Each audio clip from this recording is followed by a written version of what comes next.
Hello and welcome back to the not so weekly news from RCModelReviews, and it's only been about a week since the last one, so maybe it'll become the weekly news, you don't know. Anyway, what's coming up? Well, as you can see behind me, the EPP Eagle is coming together. I'll have that ready as soon as the weather clears because it's been absolutely crap weather. It hailed yesterday, the garden was full of ice, it was just in the wind. Apparently the apparent temperature was about 3 degrees Celsius, I think, so with about a 40km/h wind. That's just no fun being outside in that, so no flying yesterday. Today, it's pretty much the same. The sun may come out, but it's supposed to be showers at midday, and still we're looking at 45km/h winds and temperatures around about the 10-degree mark. That's why I got my jacket on, even though I'm in the studio here and I've had the heater on. I can't leave it on when I'm filming because it makes a noise, but it's cold in here, it's freezing cold. So spring, what spring? It'll come around eventually. So in the meantime, I'm working away on the bench, and as people have said, we don't want any more mini quad stuff, get on with the real planes. So that's the EPP Eagle, and I've got a few other little things coming that you might be quite surprised at, and hopefully they'll be a lot of fun. Also coming up, cameras. I'm doing a lot of camera stuff, so if you're an FPV buff, you'll be chuffed to bits, even if you don't fly FPV mini quads. I've got, the last video I put up had some footage from this, the SJ5000 camera from Deal Extreme. Now, it's not really an SJ5000. Even the box calls it a JQ02. So they used SJ5000 just to try and pitch it as a successor, as an upgrade from the SJ4000. But that's bullshit, because it's not. It is a completely different camera. And all the people who put comments on my videos, last video, saying it's not the same thing. I know it's not. I did it in my weekly news. I told you. Deal Extreme put a web page up that said the SJ4000 has been upgraded, and then promoted this SJ5000 as they call it. But that's all rubbish, absolute rubbish. It's a completely separate camera.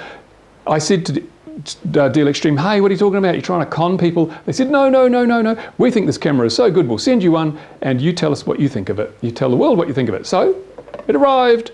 I've been using it. I'm going to tell you what I think of it. Is it better than the SJ4000? It's about the same price. So what do you get for the, how can they make something like this with Wi-Fi for the same price as this? So what I'll do is I'll put all the facts on the table. You work it out for yourself. It's not hard. There we go. Also in the camera area, I've got some board cameras and other FPV cameras. These live video cameras rather than the high definition recording cameras. Now, everyone knows I love the Sony 600 TV line Super HAD board camera, which I've been buying from Security Camera 2000. It's not a cheap camera, board camera. There's lots of cheaper ones, but it's been pretty good value. Now, SurveilZone is another company, and they've brought out something which is the same, they say, as the Sony 600 TV line camera with super wide dynamic range. So I've got one here to try out. I bought one, went out and spent my money. It's only half the price. So is it anywhere near as good? I don't know. I'll tell you. I also bought the mini version of that. This comes in a little plastic enclosure, ideal for smaller models, so they say, and apparently has exactly the same performance. So we will try that out too, and we'll compare those side by side. So we've got 3 cameras to compare side by side. Actually, we've got 4, because in here I've got the Sony FE05, which is a 800 TV line camera, and it is it's got much more processing power on board. This thing draws 2 watts of power, which is quite a bit of power for a board camera. But what it does is it processes the signal more with a wider dynamic range and a higher resolution. So in theory, it should give you a much better picture. In fact, some people have been using these and said, hey, these are probably about the best cameras we've ever used, best board cameras we've ever used. So I've got this one, and what I'm going to do, of course, is throw it on the bench. I'm also going to check the RF emissions, because the people who've been using this with UHF radio gear say, hey, it's really knocking our range around because it's got a lot of RF noise and UHF. So I'm going to put it on the spectrum analyzer, we'll have a look. And the reason I bought this was twofold. First of all, SurveilZone are bringing out a new version of this camera, and the new version is supposed to have much lower output on UHF. So I need the old one to do a comparison when the new one comes out. So I bought this, and when the new one comes out, I'll buy the new one, stick them side by side, and see if they've done a good job at suppressing that UHF interference. The other reason, of course, is I want to take an 800 TV line camera that costs over $40 and compare it to a 600 line TV camera that just costs 20 bucks roughly. For twice the money, are you getting twice the quality, twice the sharpness, twice everything else? I don't know. You'll find out. What is the factor that makes most importance in your FPV setup? Is it the resolution of your camera? Is it the power of your video transmitter? Is it the resolution of your goggles? Well, we're going to try and find out. I'll put all these things up and just see what effect the different factors have, because then you can make a much better informed decision if you're going to get into FPV, or if you're in FPV and you want to improve your system. So stay tuned for that. That'll be coming up pretty soon. There you go. See, no mini quad things in sight. Actually, there are. I got a sticker. Look at this. This nice crowd sent me a sticker from quadrasteria.com, and it says vinyl sticker for your car window. I've got a truck. What do I do?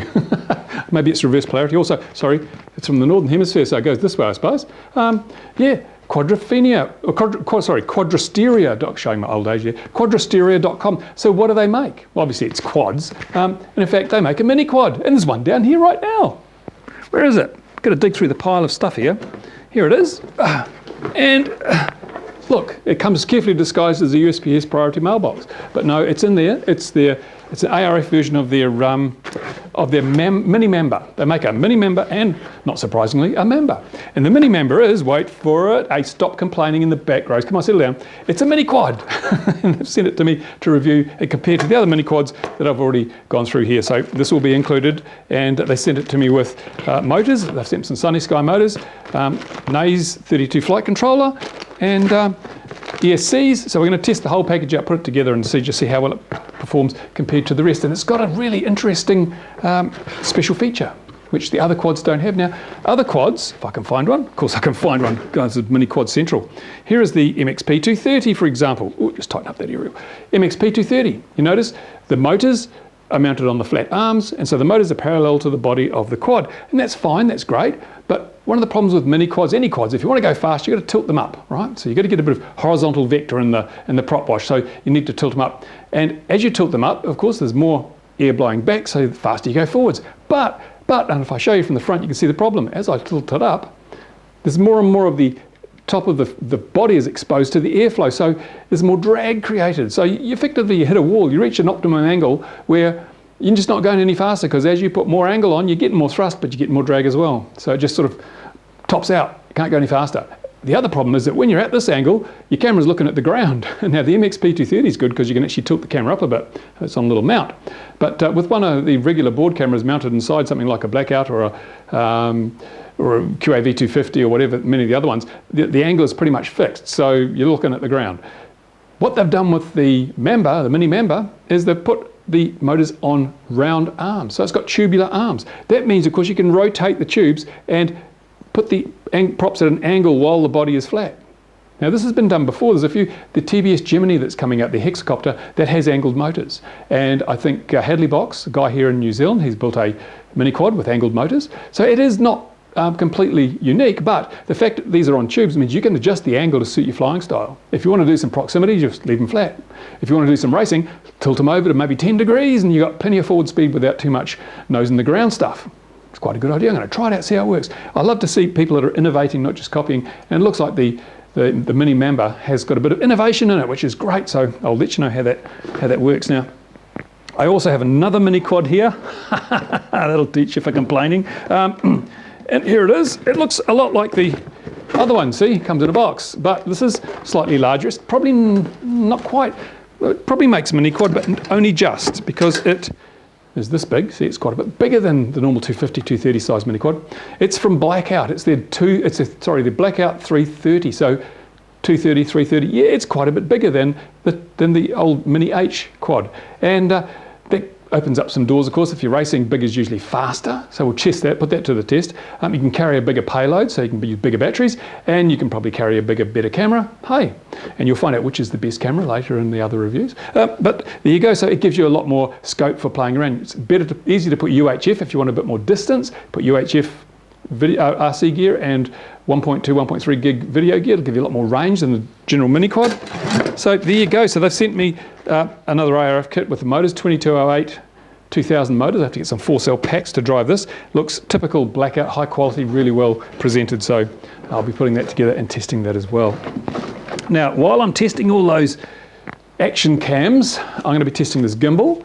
This gimbal, which is the Freebird Fly-Right gimbal, 2-axis gimbal for GoPro cameras. I'll be testing that, and I'm going to put everything on the Cine Tank, my lovely Cine Tank I love so much.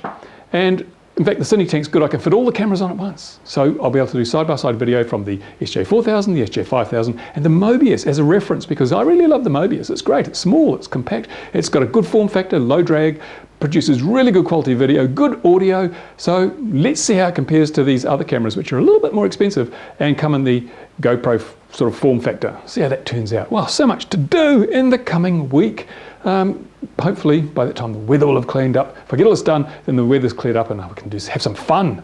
Because you notice my XJet channel, no videos, there's been no flying for 6 or 7 weeks. It's been terrible every weekend. Crap weather, rain, wind, snow, oh, terrible. Anyway, that's about it for another not so weekly week. I better go and work out how I can stick this on the window of my truck without blowing it up. And but I'll get back to the bench first. Too much to do to mess around. Bye for now. See you soon.